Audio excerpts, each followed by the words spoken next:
હું કહીશ અમારા ગોપાલભાઈને કે વૃંદાવન દાસનું જે પુસ્તક પધાર્યું છે એમાં નટુગોપાલજી મહારાજે આનો ઉલ્લેખ કર્યો છે, આ વાતનો ખાસ વરદાજી મહારાજે कि महाप्रभु जी के दर्शन श्रीनाथ जी में जो प्रकट तो हुए नहीं है, पर वल्लभी वैष्णव दी आचार को देखो चाहे तो बाद इन दर्शन कर सके। કેટલી સુંદર વાત છે। આપણે ત્યાં હું નાનપણમાં મને યાદ છે કે શ્રીનાથજી જ્યારે અમે જતા તો હું ચિત્રકાર મને કહેતો કે ચિત્ર કોણ સો બના કે દઉં, તો વારંવાર મને ખબર નહીં કે મને શ્રીનાથજી કયા ગમે। લોકોને પેલા મુગટવાળા ને અન્નકૂટવાળા જાત જાતના ભગવાન લોકો લઈ આવે 5-50 હજારના, મને ખબર નથી કેમ લાવતા હશે, એના દર સ્વભાવ વધારતા હશે, મને ખ્યાલ નથી। પરંતુ મારા ભગવાન, મારો વલ્લભ, મારો શ્રીનાથજી મારી ડ્રોઈંગની શોભા વધારવા માટે નથી કે ગિફ્ટ આપવા માટેનો એક પાર્સલ નથી, હૃદયનો શ્રૃંગાર છે, મેરો તો શ્રૃંગાર। तो जरा चित्रकार मैंने कहे कि कौन सा चित्र बाबा बना के दूं, तो मैंने हमेशा स्नान यात्रा धोती उपवर्ण चित्र मैंने याद आता, तो वो चित्र बना के दो या श्रीनाथ जी ने धोती उपवर्ण धारण किए, ये धोती उपवर्ण ये जाको ज्येष्ठाभिषेक છે, સ્વર્ણ ઘરમાં અનુવાદના મંત્ર બોલાય છે પુરુષ સૂક્તની સાથે। એ જળનું એ આગલા દિવસે અધિવાસન થાય છે, જળ અમે ભરીએ છીએ, કેસર કંકુમથી ભરીએ છીએ, કૃષ્ણ પધરાવીને અને અભિષેક કરીએ છીએ, રાજ્યાભિષેક કરીએ છીએ, શીતોપચાર કરીએ છીએ। આ રતિ પ્રગટકરણ કો પ્રગટે એટલે જે પ્રેમ તત્વ આપણામાંથી ભૂલાઈ ગયું છે, વિસરાઈ ગયું છે। કોઈ પણ ધાર્મિક સંસ્થાઓ જાય તો આજે ભગવાન નથી કહેતા, સામેથી પૂછે ભાઈ પ્રસાદ કેટલા મળે છે, રાજભોગનો શું ભાવ છે, પલ્લા કેટલામાં છે। આપણે ટેવ પડી ગઈ છે, માર્કેટ ઊભું કરી નાખ્યું આપણે। પણ વિચાર કરો વૈષ્ણવજનો, જે પૈસાથી મળે ને એ માલ હોય, પ્રસાદ ના હોય। તમને ગમે કે ના ગમે મારી વાત, જે પ્રસન્નતાથી મળે, આનંદથી મળે, અનાયાસ મળે એ નામ કૃપા। મને યાદ છે કે એકવાર અમે 1982માં જામનગરવાળા બ્રજભૂષણલાલજી મહારાજની પરિક્રમા હતી અને હું અને અમારા મથાવાળા છોટે તાજી બ્રજમલલાલજી મહારાજ કુંડવારો ભોગ ધરવા ગયા જતીપુરા। તો કુંડવારો ભોગ ધર્યો પછી તાજી બ્રજમલલાલજી મને હાથ પકડીને ઉપર લઈ ગયા, ગિરાજની ઉપર શ્રીનાથજીના મંદિરમાં। મેં કીધું કેસે ચલ તો સહી, ચલ તો સહી। તો 2-3 વેચતો અને ઉપર ગયા। ઉપર ગયા તો મુખિયાજીએ એમને કહ્યું આરતી કરો। તાજીએ આરતી કરીને હાથ લગાવ્યા, હાથ લગાવવા પડે આરતીમાં। તો એ મુખિયાજીએ મને એને ખ્યાલ નહીં કોણ છે, તો માણસને તો એને બિરાજી અને પછી એને ખબર પડી આની સાથે તો વલ્લભપુરના ગાયક પધાર્યા છે, એ મહારાજજીએ કહ્યું શું કરવું। હું પોતે સંકોચાઈ ગયો કે મુખિયાજીને સંકોચ થઈ ગયો, શું કરવું। તો કોણ જાણે કેમ એને ગિરિરાજે શું સુઝાવ્યું એ મુખિયાજીને, શ્રીનાથજી પાસે ગયો અને શ્રીનાથજીની ગુંજામાળા વળી કરીને મને આપી દીધી। તો જે અનાયાસ મળે કૃપા, बिन मांगे मोती मिले, मांगे मिले न भीख। आप मिले सो दूध बराबर, मांग्या मिले सो पानी, जहर बराबर जिसमें खींचाता नहीं। लखाओ ने ना हमारे तो 500 लखाओ ने। अरे यार आ क्या भक्ति बार में તમે રોડ ઉપર લઈ આવ્યા। આ તો નોછાવરી છે, લખણી નથી, નોછાવરી છે, નોછાવરી। गिरधर लाल की बानी के ऊपर आज सखी तरह टूटे गई, नोछावर थी जाओ, वाड़ी जाओ।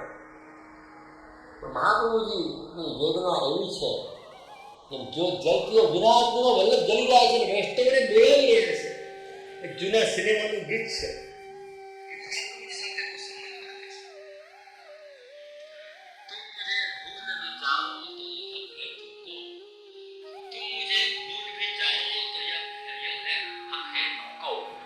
तुम मुझे भूल भी जाओ तो ये हक है तुमको, मेरी बात और है, मैंने तो मोहब्बत की।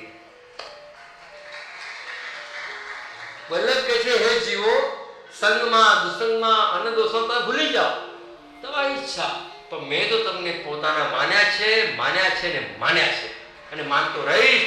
મારા વંશજોમાં, મારા સેવકોમાં, મારા સિદ્ધાંતોમાં, મારા ભાવમાં, મારા નેત્રોમાં, મારા આધારમાં, મારી દરેક રીતમાં વૈષ્ણવ પ્રત્યેનો પ્રેમ ઝલકશે, એ દૂર નહીં થાય. मेरी बात और है, मैंने तो मोहब्बत की. તમે સુદા કર્યા હશે, તમે લખાઈ હશે, પોચો લીધી હશે, લોટીજીના આટલા ને છોટીજીના આટલા ને ગાદીજીના આટલા ને આ બધું. ઘણા લોકો મને પૂછે છે આવીને, કુંજેશભાઈ સરસ વાત કરી અહીંયા બિરાજવાની, કે આ કઈ ગાદીના? આ તો ગાંધીનગર ને દિલ્હીની ખુરશી ને ગાદીને એક જગ્યાએ મૂકી દીધી. બોલો, ખુરશી હોય ને, કારણ કે 2 પગવાળો માણસ ને 4 પગી ખુરશી, એનો વિશ્વાસ કરે તો શું થઈ જાય? 2 પગ માણસ ના હોય, ખુરશીના કેટલા હોય? બસ તો પછી 2 માંથી 4 થવા જાય, શું થાય? तो मैं कहूँ भो भाई, एक मेरी बात तो सुने भैया, રાજ્યાભિષેક ગાદી માટે શું થાય ખબર છે?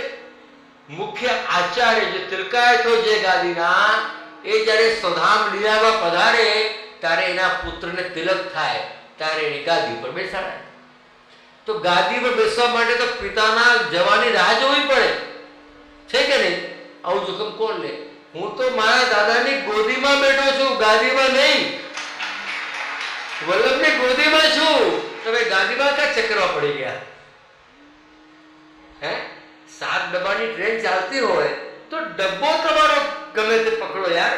આ મારો આ છેલ્લો ત્રણ ગાડી નીકળી જશે, જે ડબ્બો હાથમાં આવે પકડી લો. ધરો આ ગાદીના રાજકીય ચક્કર છોડો. અમારા નટુ ગોપાલ કહેતા કે અમે ગુણાધિપતિ નથી, યુથાધિપતિ છીએ. યુથાધિપતિ એટલે કોઈ સ્વામીજીનું યુદ્ધ છે, એ યુદ્ધના કોઈ પરિકર છે જે ભૂતલ ઉપર આવ્યા છે, અને એને લેવા માટે અમે ભૂતલ ઉપર આવ્યા છીએ. અમારા તમારા 3 સંબંધ છે: બ્રહ્મ સંબંધ, ભાવ સંબંધ અને લીલા સંબંધ. હોઈ શકે તમે મારા ઘરના સેવક હો કે ના હો, એ તો સંપ્રદાયની વાત છે. અમારા ઘરના ગુરુ, અમારા ઘરના સેવક, એ સંપ્રદાયની સિસ્ટમ છે, વાળાબંધીની સિસ્ટમ છે, એક પરંપરાની સિસ્ટમ છે, પુષ્ટિમાની સિસ્ટમ નથી. પણ પાછો એક હોય ભાવ સંબંધ, ભાવ સજાતી. અરે તમે કોઈ પણ ઘરના હોય, મારો તમારી ટ્યુનિંગ મળી ગઈ, મારો તમારો ભાવ મળી ગયો, મારો તમારી માઇન્ડ કેમેસ્ટ્રી મળી ગઈ, તો પછી તો પ્રેમ થયો કે ના થયો? અને લીલા સંબંધ, કોઈને કોઈ કારણથી એરે મંડાણનું મૂળ હરી ઈચ્છા. શ્રી વલ્લભ શરણ થકી સૌ પડે છે. આપણે શા માટે ભેગા થયા છીએ? તમે બધા કે મારા સેવકો છો, કડી કોટાના પથરા નથી, પણ સેવક કરતી વધારે મારા સ્નેહીઓ છો, સેવકથી વધારે સ્નેહીઓ છો. મેં કોઈ વેણું થોડી બગાડી છે. આ વલ્લભનો નાદ તમને લઈ આવ્યો છે, નાદ લઈ આવ્યો છે તમને. જપે શ્રવણ સુન્યોરી આલી, ભૂલેરી ભવન હો તો બાવરી ભાઈ, એવા વલ્લભનો નાદ છે. દર્શનો, છતાં પણ આ જીવ બુદ્ધિ છે, સંગ દોષ, અન્ન દોષ. તમે જોજો, કદાચ અન્ન દોષ થઈ જાય ને તો એકાદ દિવસ વ્રત કરી લઈએ ને તો આપણા પેટના બધા વિકારો જતા રહે છે. પણ સંગદોષ બહુ ખરાબ છે, સંગદોષ બહુ ખરાબ છે. આપણને ખબર ના પડે, રંગમાં રંગાઈએ. તમે યાત્રામાં જાઓ, શ્રીનાથજી જાઓ, વર્જમાં જાઓ, કોઈ પણ જગ્યાએ જાઓ, 3 દિવસ કોઈની કંપનીમાં રહો તો જે પાવરફુલ વ્યક્તિ હોય એની અસર નીચે તમે આવી જાઓ છો. હું જોઉં છું, વધારે ઘણા જોઉં છું, આ સખીઓને જોઉં છું. વધારે એકબીજાની અસરમાં કેમ આવી જાય છે? દાસી બની જાય છે. કેમ બની જાય છે? કે એનો પ્રભાવ, એટલે વલ્લભથી વિમુખ થઈને બીજાના સન્મુખ થઈ જવાય છે. ખોટી વાત છે. 3 દિવસ વિચાર કરવો કે કોઈના અહીંયા તો વલ્લભનો પ્રભાવ, વલ્લભની વાણીનો વેણુનાદ, बीच के भव सिंधु लगत खारे, श्री वल्लभा बीच के रूप रस सिंधु में प्रकट दो स्वाद पे स्वाद न्यारे, कौन वहालो जात बीन पुराण कृपा, बीच ही भर लिए पात्र सारे. વચમાં જ પાત્ર ભરાઈ જાય છે. વલ્લભ કહે છે નહીં નહીં નહીં, થોડું શાંતિ રાખો, થોડું થોડી ધીરજ રાખો, વચમાં પાત્ર ભરો નહીં, એ પાત્ર વલ્લભનું છે, વલ્લભ જ ભરશે. પણ આપણે વચમાં ભરાઈ જઈએ છીએ, મુખ્ય રસથી વંચિત થઈ જઈએ છીએ. મારા પ્રાણગીરદાસ ભાઈ ભાવનગર વાળાનો એક દિવસ ફોન આવ્યો મારી મુંબઈમાં. મેં જે એક વિચાર આવે છે, શું વિચાર આવે છે કે મુખ્ય ફળ જે વલ્લભે આપવાનું વિચાર્યું છે એના બદલે જીવને ગૌણ ફળને જો મુખ્ય માની લે તો શું થાય? ઓહ, કેટલો અંતરાય આવી જાય. વલ્લભે આપણને આપવા માટે મુખ્ય ફળ વિચાર્યું છે અને સસ્તામાં સહજમાં કોઈ ગૌણ ફળને મુખ્ય માની લે સંદોષના કારણે, તો કેટલો જન્મનો અંતરાય થઈ જાય. વૈષ્ણવ, એલર્ટ નાઓ, એલર્ટ નાઓ, એલર્ટ નાઓ, ચેત જાઓ. અને એટલા માટે તો હરિરાયજી કહ્યું, લગે જો શ્રી વલ્લભ પદરંગ, તાકો દુસંગ નેક નહીં વ્યાપત, આય મિલે સત્સંગ. લગે જો શ્રી વલ્લભ પદરંગ, શ્રી વલ્લભના પદનો રંગ લાગી જાય, તાકો દુસંગ નેક નહીં વ્યાપત, આય મિલે સત્સંગ. એટલે ભક્તિવર્ધનીમાં કહે છે મહાપ્રભુજી કે યાત્રા તીર્થ બી ક્યારે થાય? દ્રઢ ભાવ ભગવત સેવામાં થઈ ગયો હોય ત્યારે તીર્થ કરજો, નહીં તો લેર ગઈ પોતે ખોવાઈ ખસમ. વચમાં કહેવાય છે, છોકરો લેવા ગઈ ને ધણી ખોઈને આવી.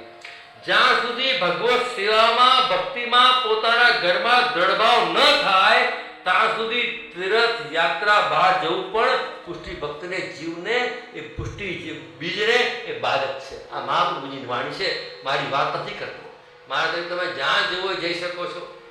પણ એક જૂનું ફિલ્મનું ગીત છે, એમાં એવું શબ્દ આવે છે કે વાદિયા મેરા દામન, રાસ્તે મેરી બાહે, જાઓ મેરે સિવા તુમ કહા જાઓગે. આ હવાઓ, આ મોસમ, આ હું છું, આ રસ્તાઓ પણ મારા હાથ છે, હવે જાઓ ક્યાં જશો? વલ્લભ એવી રીતે પુકારી રહ્યા છે આપણે, તમે જઈ નહીં શકો, બચકે કહા જાઓગે. તો વૈષ્ણવજનો, અહીંયા સંગ દોષ બહુ જ મહત્વનો છે, એનાથી આપણે હંમેશા ચેતતા રહેવું. સંઘર્ષ કોણ? જે આપણને આપણા ઘરના ઠાકોરજીથી વિમુખ કરાવે અને પ્રગટ વલ્લભથી વિમુખ કરાવે એને સંઘદોષ કહેવાય. પ્રગટ વલ્લભ સ્વરૂપથી અને ઘરના ઠાકોરજીથી જે બહાર લઈ જાઓ એ બધા સંઘદોષ. પુષ્ટિ માર્ગી માટે વાત છે, દરેક સામાન્ય કોઈ ખોટું રાખવાની જરૂર નથી. એ પુષ્ટિ આ યુવાનોની વાતો બાવાએ કરીને બહુ મને ગમી. આ લોકો સેવા કરે છે કે નથી કરતા મેં પૂછ્યું નથી, કેટલા જપ કેટલા સર્વોત્તમ કરીને પૂછ્યું નથી. પણ આ લોકોને એટલી ખબર છે કે આ ઘરમાં આ જે કરી રહ્યા છે એ વલ્લભની સેવા છે. આ લોકોને કામ થઈ ગયા. વિચાર કરો તમે, કેટલી ગજબની વાત છે. એટલે તો ભગવતીએ ગાયું,